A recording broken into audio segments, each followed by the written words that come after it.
Back in October, I went to the Client Ascension private event in Tampa where one of the founders, Fazio, broke down his process for writing copy. Right now, they're doing over $1 million per month in revenue, so he definitely knows a thing or two about how to write copy. So I'm going to break down the process that he talked about and how I used it to write copy for my clients, including Zach Colburn, who we helped generate an extra $150,000 in revenue in just 90 days with a new video sales letter with this process. Let's get into it. All right, so before I actually talk about what the script writing process is, let's talk about why this actually works. So this VSL script that I took the outline from was what Daniel Fazio wrote for his agency coaching program, Client Ascension, around mid-2024 last year. Client Ascension's a B2B agency coaching program that teaches business owners how to scale their agency up to $30K a month and beyond in revenue, right? So across Client Ascension and their SaaS list kit, they're doing about $1 million a month in revenue. So all that to say that this actually works, and I'm not just pulling this out of thin air.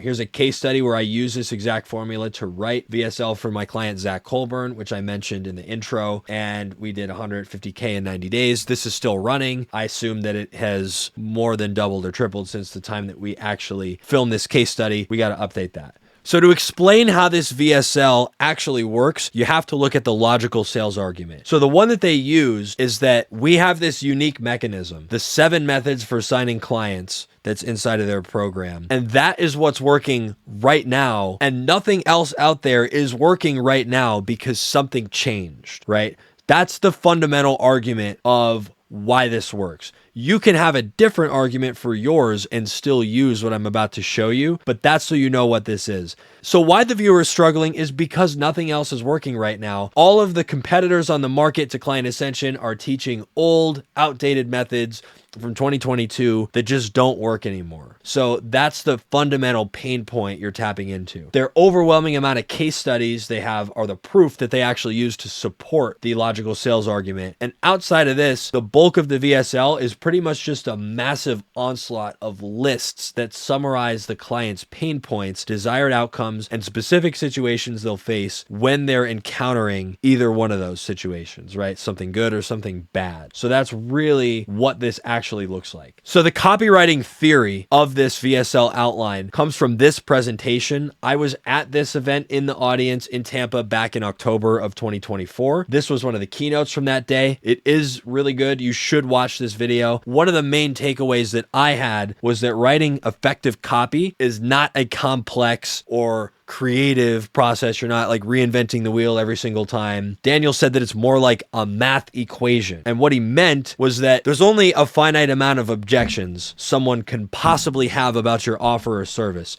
He said you might run into 8 or 10 total across the board that 99% of people are going to have. So you can have price, it's too expensive or something like that. Timing, this isn't right for us. Proof, how do I know you're able to achieve this? Risk, what if it doesn't work? Relevance, is this relevant? Have you done this for someone in my industry? You know, things like that. So if your ad copy, then their landing page where they go, your VSL, your content, and then even what you say on your sales calls simply answered every single one of these objections in chronological order in complete in plain English, as Daniel says, you've written good copy. So the suggestion was just list out every possible objection, and you don't know how many or what combination of them each person will have. So list out all of them and then answer every single one in order of relevance, right? And you can use ChatGPT to help you figure out if you don't know, because the easiest way to do this would be you've taken dozens of sales calls for this already. You can just go into the recordings and see what people are saying.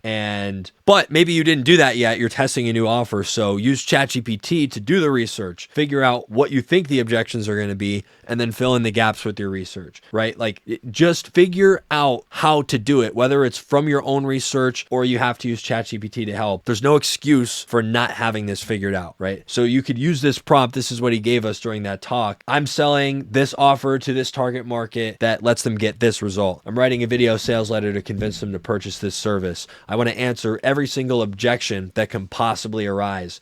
Can you list out all of the most common objections that I'm going to get? So you could take that maybe a step further, get more answers like I was just talking about with this follow-up prompt.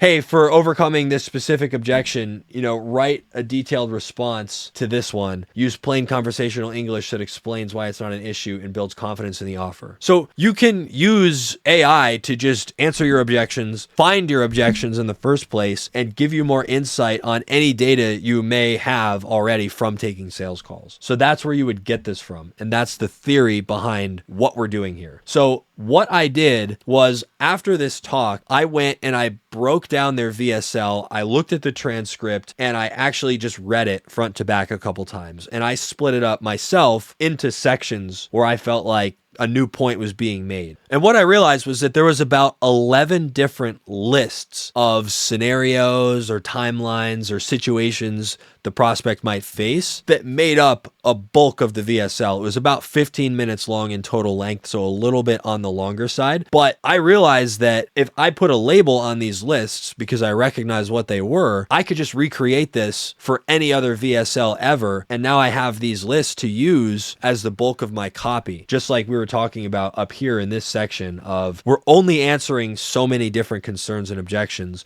Why not just address them all at once? What else are you doing? Like, what else do we need to do, right? That's 90% of our job or more. So getting into this list, the first one I realized was listing out the desired outcomes and some pain points to avoid. So how it goes in the script is, how many clients would you sign? How much more profit would you take home? And how much less stressful would your life be? That's the avoidance one. That's the bad situation. Knowing that you could just consistently sign deals, no longer have feast or famine months over and over again, knowing that you can sign clients predictably with a system that just works. And that's their mechanism that they're selling here, right? So then we move on to the second list, negative assumptions. Pretty much immediately, we're going into like, okay, here's some case studies, clients, whatever. Here's people that have done well in this program. And the reason that they succeeded wasn't because of fancy upsells, complex funnels, or high pressure closing tactic. It's because, again, we come back to the mechanism.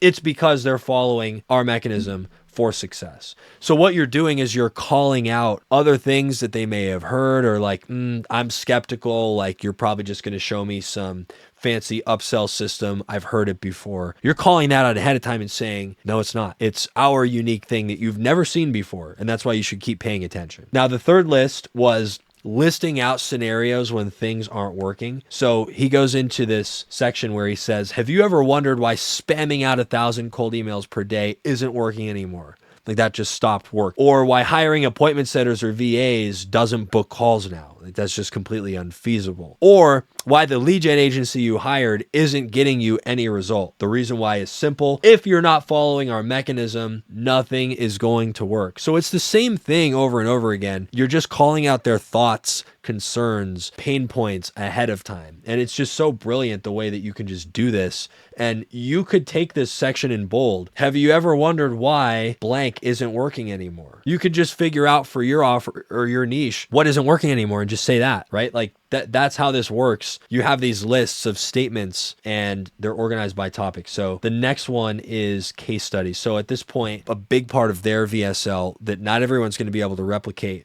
was the fact that they have so many case studies. So he said, by the way, let me show you what it's like when you have our unique mechanism. Here's our clients. You've got Jim 0 to 15K in 3 months, Bob 0 to 20K in 5 months, whatever. You just list off as many as you can. If you don't have that many, you'll get there eventually, hopefully. But that's the gist, is you just start slapping them in the face with social proof. So then you move on to things they've tried that didn't work. And that's sort of similar, but it's different. This was scenarios when things aren't working. This is things that they have tried. Sort of the same thing, sort of different. Maybe you find it's redundant, you want to get rid of one. I split them up. I think it's important to differentiate them. He says, you might be saying, I've tried all this and it didn't work. Objection that you're calling out ahead of time. You've tried cold DMs, ads, everything. You hired an agency, didn't get results. You paid for a program that taught you outdated methods that haven't worked in 3 years. And then you tried sending cold DMs, cold emails, and ads on your own and got no results. nothing you're doing is actually working to just grow your business. Then he goes a step further and says, here's why they didn't work. So let's talk about why that might be happening. So now you're educating the audience and digging into their pain points by showing them, here's all this shit that you're not doing and that you're doing incorrectly that's stopping you from making money and getting to where you want to go, right? So he says, and the first reason your current offer is not appealing to cold traffic. Second, when you do outreach, the prospects don't see you as an authority figure. Third, you're only attracting unqualified clients with small budgets. Fourth, you don't have anything that differentiates you from your competitors. Fifth, you have no predictable systems for converting cold leads into paying clients. And then as you're just listing this in order, your client, your prospect is thinking, holy shit, like this is all happening to me. All of this is happening right now. I don't have any of this stuff. Like I'm having these issues. This guy really gets it. This guy, not because if you just say one or two, it's like, okay, maybe, but no, you're listing everything. And then even if they're not all relevant, at least 6 out of 10 should be for them if they're your ideal client. So you'll hit everybody no matter who they are with whatever their thing is that they're struggling with. And then you'll get that reaction of, oh, this guy gets it. That's really what we're after with this. So then you go a step further. False solutions they may have heard before. This is similar to situations they're in when it's not working, but this is different. So all of this works without any of this nonsense. So that you're calling out their skepticism again, like, oh yeah, like maybe, but I'm going to have to do this thing that's annoying. You're telling them that they're not. So testing paid ad strategies that result in you losing thousands of dollars for data, using spammy cold outreach scripts that haven't worked in 3 years. You keep reiterating on that because that's the sales argument for this VSL. Working with broke clients who can't afford to pay you premium pricing, spending 80 hours a week doing manual work, posting cringy videos of yourself, doing TikTok dances online. You're not going to do any of that. And he just goes on for a couple more. You see what's happening here. Now, this part is interesting where he goes into his story of, hey, like, I'm going to let you know it wasn't always like this, right? Like, here's me, 21 years old, here's this. And he kind of by quarter gives out his story. If you're doing any kind of VSL, especially for a coaching program, you should talk about yourself. You got to get people to buy into you personally. This is just showing like, hey, I've been where you are. These are the steps I went through. It's almost like your own credibility plus you're showing another in-depth case study of, hey, I went through this transformation process. I can bring you through that too. Just boost your credibility. Pretty straightforward. Methods that don't work anymore. So again, this one might seem repetitive, like these are all these pain points and things that aren't working, but this just talks in a little bit more detail about every single thing that they could have seen on the market or could still be on the market, and you're killing the competition, I would call it. So coming off of that last point about his story, he's saying like, look, I've been here before. I've seen everything that doesn't work, and here's all this stuff that doesn't work. And he just lists out 10 in a row. They may have had any one of these or may have not, but you're pointing out obstacles in the road like, hey, this is what's out there. This is all the shit that you can do that's going to get you in trouble. So just another good list there. And then he gets into the IED questions, which I really like, the identifier, empathy, and solution. It sort of has an interesting variation of that here. He said, so look, none of that stuff works. Have you ever wondered why none of these methods work anymore? So you're identifying the audience. So maybe they are wondering why, right? That's what you want. Then he says, you've tried absolutely everything. Now what else is there to do? You're digging into that despair. That's the empathy question. And then you go, don't you think it's finally time to take your business growth seriously? That's the solution. And it's implied that taking it seriously means joining this coaching program because we have the answers that work. Here's all this stuff that you're running into that doesn't work. So really, really good way of using that little question sequence there. And then the last list is how life would change, things that would go well. How would your life change if you have all of this? Because I know it changed my life forever, he says. And that's where he talked about his own personal story 2 lists ago. You just start getting appointments consistently booked in your calendar. Every week there's a steady flow of great clients, not bad ones, paying you premium prices. Clients are coming to you. You're not having to beg for services. You have an offer that everybody wants. And it's just like, hey, we just talked about all that bad shit. We talked about some good stuff in the beginning. Imagine what you can have, but now we're seeing again, like, what if you didn't have to deal with all that horrible stuff we just talked about? Because this is what it could look like for you. Now they're sold on hope. So that's a really strong emotional sell. Maybe for a B2B VSL, that's not going to work as well, but you still should have some version of, hey, look, here's these problems. Here's what's not going to happen when you have those problems. Here's all these good things that will happen. Whether that's emotional or more logical, that's up to you and your target market. It's just such an effective way of ending the VSL, just bringing them back to a positive place and saying, here's what it could be like. So if you're looking to attract and convert your dream clients with video content, you need to work with us. And if you want to learn how YouTube sales funnels and VSLs work, click the second link in the description. I made a free full-length course that breaks down everything. I literally gave the entire playbook away. So if you want this done on a done-for-you basis, hit the first link. And if you want to sort of learn it yourself, click the second link. But I assume most of you are busy business owners that don't have time to spend hours managing this whole thing, hiring and managing editors, copywriters, constantly come up with new ideas, get the thumbnails, do the SEO, right? All that. But either way, it's up to you, and I'll see you in the next one. Peace.